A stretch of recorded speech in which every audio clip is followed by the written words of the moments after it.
What is an asthma trigger? The name of this podcast is Asthmaniac. I'm Dr. Tim Reichon, and I designed this podcast to give my asthma patients essential information about asthma. My goal is to put asthma patients in control of their breathing, preventing asthma attacks, and pursuing active, rested, and fulfilled lives with confidence.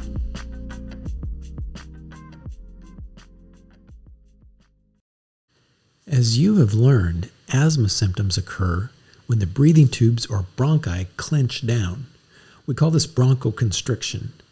Bronchoconstriction blocks the flow of air to your lungs, creating labored breathing, shortness of breath, and chest pain. In most patients with asthma, this bronchoconstriction is triggered by something outside of your body.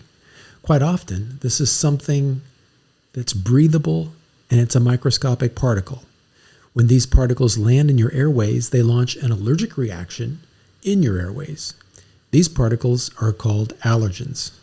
There are a number of different natural and man-made allergens that can trigger wheezing and asthma attacks. Pollen from trees and plants that you inhale is one of the most common and difficult to avoid when you're outside. The most problematic indoor allergen is dust mites. These microscopic white insects eat the dead skin cells we humans shed. These skin cells build up in carpet, upholstery, and bedding, and sure enough, that's where the mites will be. Bronchoconstriction is triggered when microscopic parts of mite skeletons and mite fecal droppings are inhaled. Cockroaches are another big problem for asthma patients. Cockroach fecal droppings can be inhaled in the same way as dust mites, leading to bronchoconstriction. Another indoor allergen is mold. As mold grows, microscopic spores are released. These are inhaled. In some patients with asthma, these spores can trigger wheezing. Some of our favorite pet companions can trigger wheezing too. The hair fiber of dogs and cats is composed of microscopic flakes called dander. Dander is a powerful allergen in some people. Fortunately for us and them, bathing dogs and cats weekly dramatically reduces how much dander they release. It comes as no surprise that tobacco smoke is a powerful trigger of bronchospasm.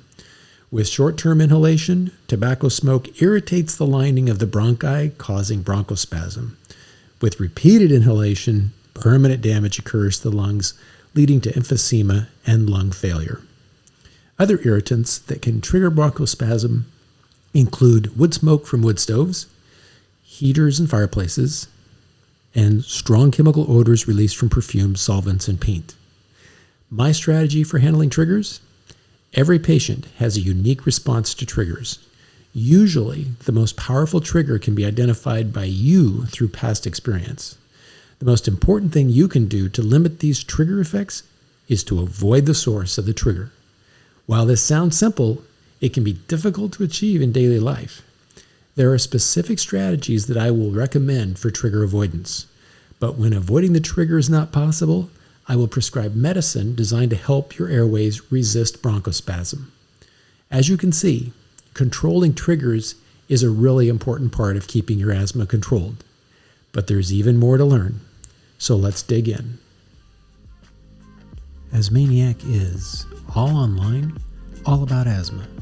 Your go-to for asthma doctor visits, asthma medication refills, personalized asthma action plans, and asthma education. Asthmaniac.com.